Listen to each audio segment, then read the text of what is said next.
për më të mirën e maturantëve edhe për këtë është krejt okej. Pra, edhe në mendoj që prindrit pajtohen se edhe mas pari është tepër harxhim, që na mendojmë që kam u kona aty super wow, kur të shkojmë edhe në fakt harxojmë shumë për një mbrëmje që s'duhet me harxhu qatë shumë. E vërtet, ju apin shumë rëndësinë. Megjithatë do të qëndrojnë pa gojle maturantët edhe këtë vit do të mbot matura e pas ekskursionet. Okej, s'po ja u prishim edhe këtë vit, ma nej viteve tjera të këshyren që apo ndodhë. Prindrit u lutë inshallah, të bëhen mu. Mira, të repoj përcilim edhe materialin e përgatitur nga Sara, e rikthehemi përsëri në studio.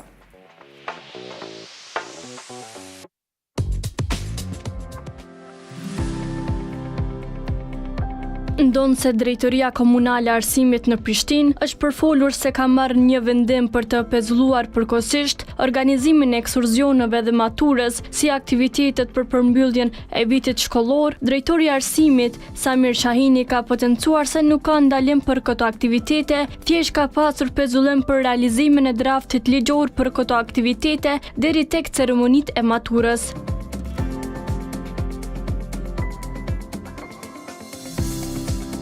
Nuk ka ndalim apo anulim të këtyre aktiviteteve, pra të gjithë aktivitetet si kur janë parapar dhe kam filluar organizimet do të bëhen. Ka qenë një pezullim i përkohshëm deri në finalizimin një draftit të aktiviteteve të tilla, që rregullon aktivitetet e tilla në mënyrë që të krijohet edhe një mbrojtje e institucioneve të shkollës, në mënyrë që secili prej veprimeve që ata bëjnë, nga grumbullimi i mjeteve, zgjedhja operatore dhe të ngjashme, të kenë një bazë ligjore në të cilën ata referohen. Dhe për këtë arsye ne kemi punuar në një draft, tash e sa kohë, i cili është në finalizim, sot del nga zyra ligjore dhe ndahet me drejtorët e shkollave, do ndahet edhe me juve, mediave dhe me opinionin, pra po dua të heq çdo shqetësim të nxënësve, prindërve, mësimdhënësve, të cilët e pash edhe përmes mediave që janë të shqetësuar për keq interpretimin që është bërë, nuk ka anulim të asnjërit prej aktiviteteve për shimbrëmjen e maturës dhe ekskursioneve të parapara. Një nga arsyet kryesore që është përmendur ka qenë mungesa e një kornize të qartë rregullative për organizimin e ekskursioneve, që shpesh përfshin shpenzime të mëdha dhe janë bërë burim i keqkuptimeve mes shkollave, prindërve dhe operatorëve turistik. Ndër të tjera, Shahini ka thënë se për çdo vendim konsultohen me mësimdhënës, nxënës e madje edhe me prindërit.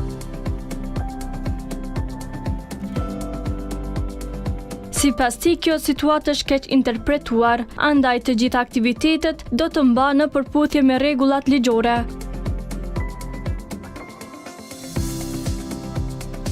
Për këtë diskutim të ekskursioneve dhe maturave, a keni marrë edhe mendimet e nxënësve, mësimdhënësve dhe prindërve? Ne kemi qenë në kontakt dhe ky dokument nuk është hartuar ndarazi nga ne si drejtori. Në vazhdimsi takimet që bëhen nga këshilla drejtues të shkollave, ku kemi edhe përfshirje të nxënësve, nxjerrin feedbackun e nxënësve dhe në këtë feedback kemi finalizuar bashkërisht, sot hiç më larg pata një takim për të finalizuar këtë dokument edhe më shpejt me kryetarin e këshillit të prindërve të nivelit të gjithë qytetit, pra të Prishtinës, me të cilin u dakorduam edhe për detajet. Ai përfaqëson në mënyrë të denjtë të gjithë strukturën e këshillit drejtues të shkollave dhe të gjithë kryeqytetit, për shkak se ka feedbackun dhe ka inputet e gjithë aktorëve të përfshirë. Dhe për në fund, cili do të ishte mesazhi juaj për të gjithë maturantët e këtij viti? Uroj që të dilni sa më mirë në rezultatet që juve ju presin dhe të shihoni në mënyrën më të mirë dhe më dinjitoze mbrëmjen e maturës, ekskursionin dhe gjithë aktivitetet sikur kanë qenë të parapara.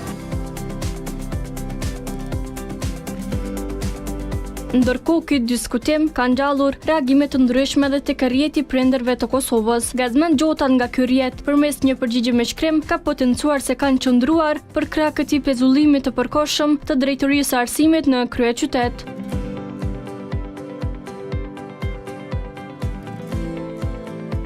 Ne, si prindër, shprehim përkrahjen tonë të plot për vendimin e Komunës së Prishtinës, gjithsesi DKA-s, për të ndaluar përkohësisht mbrëmjet e maturës, semimaturës dhe ekskursioneve ndërkombëtare. Ky vendim është një hap i rëndësishëm drejt rishikimit dhe rregullimit të këtyre aktiviteteve, duke i orientuar ato drejt vlerave edukative dhe mirëqenies së fëmijëve tanë. Shqetësimet tona si prindër përfshin, shpesh këto aktivitete nuk organizohen në përputhje me legjislacionin në fuqi dhe udhëzimet administrative dhe nuk ndiqen praktikat e duhura as financiare e as të sigurisë së fëmijëve. Aspekti i rregullimit ligjor krijon vakum të madh që shumë zbrastira të krijohen në zbatimin e këtyre aktiviteteve dhe për këtë arsye ka nevojë për rregullime autonome në nivel të shkollave apo komunave. Hapi ndërmarrë nga DKA është hap i mirë për të rregulluar këto aktivitete. Kostoja e lartë dhe presioni social, mbrëmjet e maturës din të shndërrohen në ngjarje luksoze, me shpenzime të mëdha për veshje, transport dhe organizim, duke krijuar presion financiar dhe social për familjet dhe nxënësit. Mëtej sipas tyre, rreziqet për sigurinë dhe shëndetin mendor janë nga njerëzit në mbrëmje të maturës, të menaxhuara dobët apo dhe organizimi i aktiviteteve argëtuese pas mbrëmjeve të maturës bëjnë që festat jenë të pasigurta, ku bëhet edhe përdorimi i alkoolit dhe substancave të tjera, duke rritur rrezikun për aksidente dhe sjellje të papërshtatshme.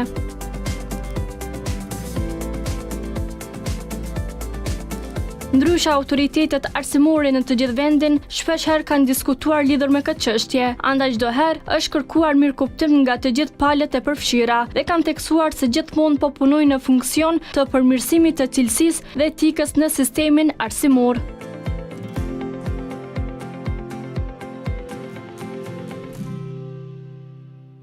Big Seed